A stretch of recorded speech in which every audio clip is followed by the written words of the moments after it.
सीटों के रुझान यहां पर सामने आए हैं, जिसमें बीजेपी को बढ़त हासिल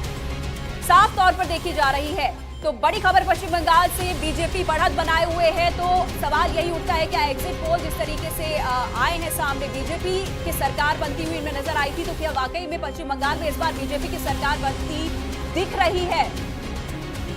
कांटे की टक्कर रुझानों में इस वक्त देखी जा रही है बीजेपी और टीएमसी के बीच पश्चिम बंगाल में, और 15 सीटों पर बीजेपी रुझानों में आगे है और टीएमसी यहां पर 12 सीटों पर आगे है बंगाल में। रुझानों में जबरदस्त टक्कर। अब ये रुझान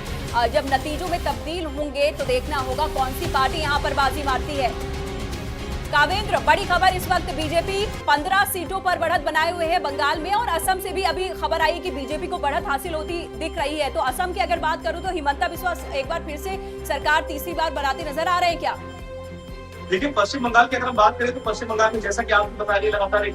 कि पश्चिम बंगाल में कांटे की टक्कर नजर आ रही है, लेकिन हम लोग जो तमाम पॉलिटिकल एक्सपर्ट से जो बात कर रहे हैं वो कहते हैं कि मैंडेट जो है वो एक तरफा जा सकता है, या तो बीजेपी पूर्ण बहुमत के साथ आ सकती है या फिर टीएमसी आ सकती है। तो खैर टाइम के साथ पता लगेगा, लेकिन जो बाकी के 4 राज्य हैं, पुडुचेरी की बात करें, केरल की बात करें, असम की बात करें, तमिलनाडु की बात करें, यहाँ पर काफी हद तक स्थिति जो है वो क्लियर है। असम में हिमंता बिस्वा वापसी कर सकते हैं, एग्जिट पोल्स में भी क्लियर है और जमीन पर भी वहां पर देखती नजर आ रही है। लेकिन यूडीएफ का जैसा कि आपने रिजल्ट बताया, यूडीएफ जो है अगर केरल में आ जाती है तो लेफ्ट जो है वो पूरे देश से वाइप आउट हो जाएगी, लेफ्ट कहीं पर भी नहीं बचेगी। वो लेफ्ट जो बंगाल में थी, त्रिपुरा में थी, और जिसका आखिरी जो बचा था वो सिर्फ केरल में था, लेकिन अगर केरल से आउट होती है तो लेफ्ट इस देश से गायब हो जाएगी, मतलब भारत जो लेफ्ट मुक्त हो जाएगा। और ये देखना जरूरी होगा। लेकिन हाँ, ये भी चीज है कि अगर यूडीएफ वहां पे सरकार चलाती है तो राहुल गांधी के पास कहने की एक मौका होगा कि हाँ देखिए ठीक है, केरल को मैं जीत गया, पश्चिम बंगाल में हार गए, कोई बात नहीं, लेकिन राहुल गांधी की जो पॉलिटिक्स है वो यहाँ पर भी हिट कर दी गई। क्योंकि राहुल गांधी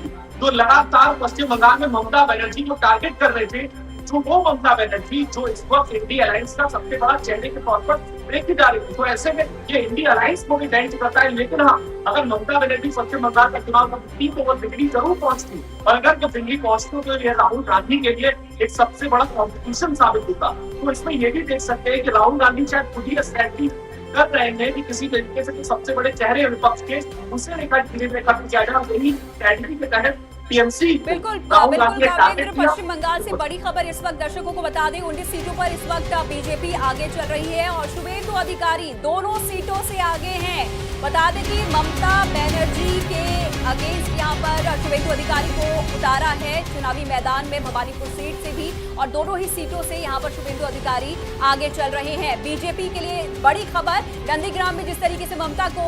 यहाँ पर हरा चुके हैं एक बार, तो रीमैच के तौर पर भी इस सीट को देखा जा रहा था, इस चुनाव को देखा जाता ममता बनर्जी और शुभेंदु अधिकारी के बीच, और इस वक्त रुझानों में शुभेंदु अधिकारी दोनों सीटों से आगे चल रहे हैं।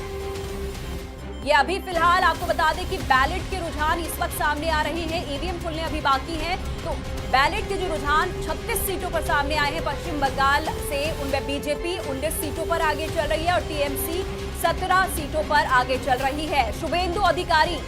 बड़ी खबर यही है कि शुभेंदु अधिकारी इन बैलेट की जो काउंटिंग चल रही है दोनों सीटों से आगे चल रही हैं। और पुडुचेरी से भी इस वक्त रुझान सामने आने लगे हैं। बीजेपी पुडुचेरी से भी 9 सीटों पर आगे चल रही है, तो कांग्रेस यहां पर 3 सीटों पर रुझानों में आगे चल रही है। इस वक्त की बड़ी खबर, 5 राज्यों से रुझान सामने आने शुरू हो चुके हैं और पश्चिम बंगाल में 36 सीटों के रुझान में बीजेपी 19 सीटों पर आगे चल रही है। और एक तरीके से देखा जाए तो कांटे की टक्कर अब भी पश्चिम बंगाल में कावेंद्र देखी जा रही है, क्योंकि बीजेपी 19 और टीएमसी 17 सीटों पर यहां पर आगे चल रही है। ज्यादा फासला नहीं है, बिल्कुल ज्यादा फासला नहीं है, लेकिन रेखा जी जैसा कि अभी आपने बताया कि भवानीपुर सीट पर बीजेपी आगे चल रही है, ये देखिए काफी दिलचस्प हो जाता है अपने आप को। और इसके पीछे अगर हम लोग डॉट्स को कनेक्ट करते हैं तो यहाँ पर ये समझ आता है कि भवानीपुर को लेकर ममता बनर्जी के अंदर बेचैनी नजर आ रही है। तो जिस तरीके से पोल्स के बाद वो रात में पहुंचती थी, आधी रात में पहुंचती थी, चेक करती थी, भवानीपुर में सुबह से गहमा गहमी की स्थिति बनी हुई है। तो क्या ये भी एक बात है, इसको हम समझना होगा यहाँ पर देखा कि ये भी क्या एक बात है कि भवानीपुर सीट भी टीएमसी गंवाने जा रही है, सबसे हॉट सीट, सबसे वीवीआईपी सीट अगर टीएमसी गंवा देती है भवानीपुर, तो ये मोरली तो एक लूज हो जाएगा, मोरली तो टीएमसी यहीं पर लॉस हो जाएगी अगर भवानीपुर में लॉस करती है। तो यहाँ पर भवानीपुर को देखना बहुत अहम हो जाएगा कि क्या ममता बनर्जी खुद की सत्ता को छोड़िएगा, क्या खुद की सीट को भी बचाने में असफल नजर आ रही है क्या ममता बनर्जी के सामने? अब भवानीपुर की सीट पर जितना भी बड़ी चुनौती नजर आ रही है, क्योंकि मेरे रुझान यही बता रहे हैं कि अगर वोटिंग परसेंटेज में तेज बढ़ती रहती है भवानीपुर में, और भवानीपुर में जैसे जैसे नंबर खुलते हैं, अगर भवानीपुर ममता बनर्जी नहीं बचा पाती है तो टीएमसी की अब तक की इतिहास में सबसे करारी हार हो सकती है। और जैसे